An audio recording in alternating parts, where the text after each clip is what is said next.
Yo, what's up, guys? Jetxc and the second Annie for Snowbreak was announced a couple days ago. I'm finally able to talk about it now, and honestly, I just want to kind of give my thoughts overall for this anniversary because it really blew my mind that it's only been 2 years for Snowbreak. I'm be honest, it really feels like it's been longer just because of like all the drama and all the changes that have been made. All of that stuff happened within like 1 year, and here we are in like 2025 mid-year, and we're finally getting to the second anniversary. It's good to see the headspace that this game is in. You guys have seen me throughout the past like year and a half cover all the drama correctly, as best I can, and get the real information about what's really happening, because I see a lot of people in subreddits, discords, really just dropping knowledge about Snowbreak that is just completely untrue. And I'm glad I at least have an archive of each drama and how it correctly started and how it ended, right? And it's a shame, right? Because they view Snowbreak in this negative light, not really looking into it, but just judging it off of a bunch of random opinions from people that already hate it in the first place, right? And so we've been through a lot, and to see this second anniversary, it's really reassuring to see the headspace that these developers are in and how much we as fans are going to be enjoying Snowbreak in the near future. First off, we've got Katya, and we've got Tess, both units that are really loved, and we've got their new wedding outfits. We have a new story, and we've got some new abilities for their exosuits. Katya is rocking a new Gatling gun weapon, and even with this Gatling gun, she seems to be completely dynamic and versatile in it. Um, and even with Tess too, they kept her little multiple abilities with her magical tricks, and she seems to be a support while Katya is a DPS. But I'll say that Tess, she may be a little bit of a blend of a DPS plus a support. So we'll see, right? But either way, it's really exciting. We got to take a look at their wedding outfits. I have nothing but good things to say, and even the interactions for both of them look really cool. It takes place at an amusement park, I guess in different areas for both, right? And you can really tell the detail and how much attention the devs give when it comes to each character and their unique personalities. And we'll see how they both fare out in this new upcoming story where we battle against Ada, right? And as the live stream went on, they kind of gave us some interesting stats about, characters that are on your home screen, co-op battles, and things like that. Really cool to see. It seems like a lot of gacha games pay attention to like every single little stat in these games. I guess they can even track who's played the most, like modes, or I think it was the Nikkei mode. They said that somebody played the mode 88 times. And I was like, damn, okay, so they're able to track everything down to a single person. Pretty cool. It's interesting how they track those stats. But as we went on throughout the anniversary, they introduced the new costumes. We had Inya, we had Boo Boo Chan, we had Freesia with her free costume. And of course, we had the Katya and Tess, obviously, with their wedding outfits. And, it went on and on. We had even something from Marion. And you can kind of see, and we're going to get into the double units for events, but I think it's really safe to say that from all that we've heard, and again, I've made videos about this, the game is doing really well, and it has been doing well. And anybody telling you otherwise, it's just completely untrue. And it comes from a very spiteful position that they have for the game, and they really need to just leave the game alone and go their separate ways. The game has been doing completely fine, and it's to the point where I really do think their moneymaker are the skins, are the interactions. Because I was thinking, because I was looking at the skins last night, and I realized, like, dude, I think as long as they've got like maybe 2-3 skins that I like, I end up spending like anywhere between like $20 to $40, and if I buy every skin, that's like $80 that I just give up to Snowbreak, and I don't even realize it, right? Because you can do a bunch of dailies every single day and do the events, and you can guarantee a character pretty much if you play Snowbreak and do everything properly, right? So it's really cool to see that they're in a really good headspace when it comes to monetization and fair monetization, mind you. So I'm really happy with Snowbreak in that regard. We are also getting, a couple quality of life. We've got some new game modes, Plant vs. Zombies. They've got like this new thing added for Paradoxal Labyrinth where if you kill certain monsters or if you kill certain bosses, you get their essentially you get, I guess you can call it like a emblem or like a token or tag, and if you have that, you'll get certain buffs against that group of enemies or bosses, right? So it's pretty cool to see. And they've got a new kind of cards mode with that you can do with the girls, and like I said, a Plants vs Zombie mode. And I must say, as they like introduce things each patch, it really surprises me how they're kind of able to reinvent things and keep things fresh. I I'm so used to gacha games kind of just pushing out the same events, and we just kind of do it over and over and over. And to be fair, if the event is fun, why change it? But for Snowbreak, they are always trying to do something new and fun for the majority audience, which is the casual audience. And I think, even if it's bad, we give them the feedback and they change it to make it better, right? And that's what I enjoy a lot about it. There's been a couple of game modes where I didn't like them, and then they made changes, and then I could stomach them, right? It was really like Star Wars Defense. I didn't like at the beginning. Now I appreciate Star Wars Defense due to the changes that they've made. So this company, these devs are constantly listening to the players, and it's really good to see. And honestly, a lot of these game modes will stick and be permanent as we kind of go through Snowbreak's cycle of updates. So they're cooking in that regard. And, if we keep going throughout the live stream, they talk about some quality of life updates.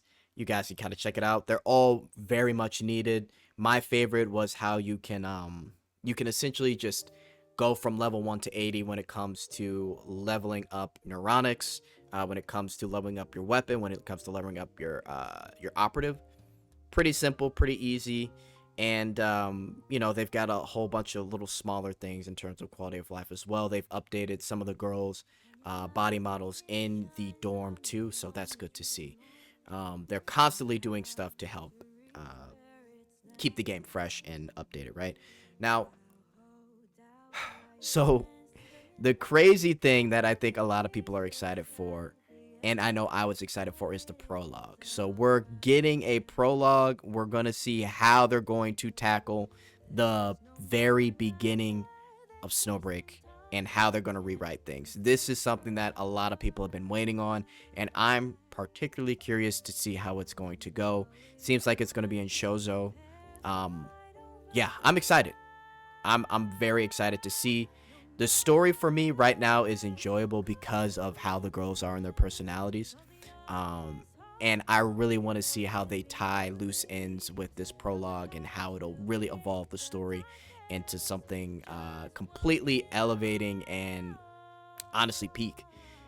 Because I think right now they do a decent job with the story in general. So if they can tie up some things, it'll be great, right? So prologue is coming very, very soon. And then on top of that, we've got one of my it's got to be the best announcement that they said, right? They're essentially going to be adding starting in November, dual updates from November onward, right? And what I'm basically trying to say is for every update there will be 2 operatives. One will be on banner, one will be for free. And I kind of want to read this whole thing before I get into it, but this was a letter about the celebration to us as the adjutants, right? It says, "Dear analysts, time flies, and dear adjutant, time flies. Snowbreak has been walking alongside you for 730 days now. Over these 2 years, every piece of feedback and suggestion you've shared has contributed to shaping Snowbreak as we know it today. For that, we offer our deepest gratitude. However, this is not a moment to hit the pause button on the progress. Instead, it marks an opportunity for us to reflect and reconsider Snowbreak's future direction. As we step into the beginning of our 3rd year, we find ourselves asking, what more can we do to bring you an even better experience? We've come up with the idea of drawing a new, more refined starting line in the near future. You'll embark on a new chapter starting in Shoujo." So huge.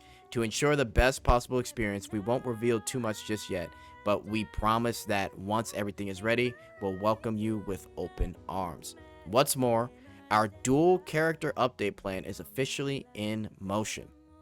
Starting this November, each event will feature the release of 2 characters.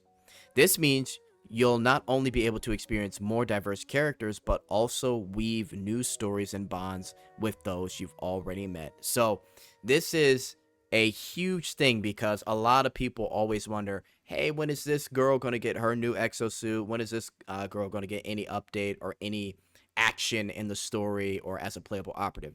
Now, Acacia, Haru, right, Etchel, we can finally, kind of Moxer too. We can really like expedite things with those characters because now, how many updates are there in a year? Like maybe 8 or 9, right? So we could be looking at anywhere between like 16 to 20 operatives within a year. I think around 18. And it's pretty cool to see, right? Now we'll really be able to get more girls that have not gotten their chance to shine yet. And then on top of that, I don't know how their logistics, I don't know if you guys remember, but there was like a survey talking about would you want to see logistic girls? And I'm hoping most people said yes because there's so many logistic designs that they just need to put in the game. I would not mind if they just took those designs and said, okay, let's put her, let's put her, let's put her. Obviously, you can mix in some new characters too, but it would be really cool to see if that were something that they would do. So with this new move, it's completely possible to see completely new characters in Logistic Girls as well. Additionally, and this is continuing on with what they're saying, additionally, with the exception of anniversary events, half anniversaries, and summer themed updates, the second character introduced in each event will be made available during the latter half of the event. True to Snowbreak's philosophy, there will be accessible by simply logging in. Completely free of charge. Weapons, support functions, and drive systems will be distributed through event formats for analysts like you to enjoy. So essentially what happened with Nita, right? If you complete the events, you'll be able to get the weapon and all of the character maxed out, right? With the logistics. Pretty cool. Again, completely free. Do the events and you'll be able to get the rest of everything that is needed for the character. But it really opens up a whole new option for free-to-play people, because if you've been playing, there's 2 sides. If you've been playing this game from the beginning, you have Acacia, you've got Enya Exuvia, you have Moxer, you've got Vidya Celestia Swan, you should have like Finny Starshine. If you've got a bulk of the supports, you can honestly, and if you have like enough DPS as well, you can honestly start to just choose who you want to pick just based off of if you like the character or not. Because regardless, you will get one character for free anyway, and that person will at least be decent. So it just all depends on what you want to do. You could skip multiple banners and wait for the weapon selector and the operative selector that they always do, right? Or you can you can just get whoever you want. So again, more options for free to play, and people have the choice to just choose who they want to. Really cool. This is just the beginning. We will continue to listen to your valuable input and optimize our content based on our collective experiences. As always, our driving force and unwavering principle remain. Everything we do is to ensure our analysts have the best gaming experience possible. But yeah, guys, it's really cool to see all of these changes, and I think for the future of Snowbreak, it's in a really good position. This is probably one of my most free-to-play games. It's actually one of my favorite gacha games now at the moment. And the progression that we've seen ever since the change from being like this very reserved, kind of dry post-apocalyptic game to this very vibrant master love experience that they give us, and going deeper into the story and relationship as you the adjutant with all these girls, it's been great, right? And now we're going to be heading into the second anniversary, and we'll have another year of Snowbreak, and it's only going to get better from here as we've got a lot of other cool things to look forward to. So yeah, guys, hopefully you don't mind me yapping. I had to talk about Snowbreak and give it some praise here, because I really think they finally found their stride, and their strategy, at least in my opinion, is free to play, like 100% banner. Keep it as free to play as possible. If you're a whale, you can M5 whoever you want. People that are maybe just light spenders can easily get a free character. Obviously, everybody gets one. But the main thing that they're making money off of are the skins. And the skins seem to be extremely, extremely popular. Even the interactions, too. So it's just good to see. Yeah, guys. That's it for me. That's enough yap. I am... My yap meter is on low right now. So I will talk to you guys soon. W Snowbreak. Later.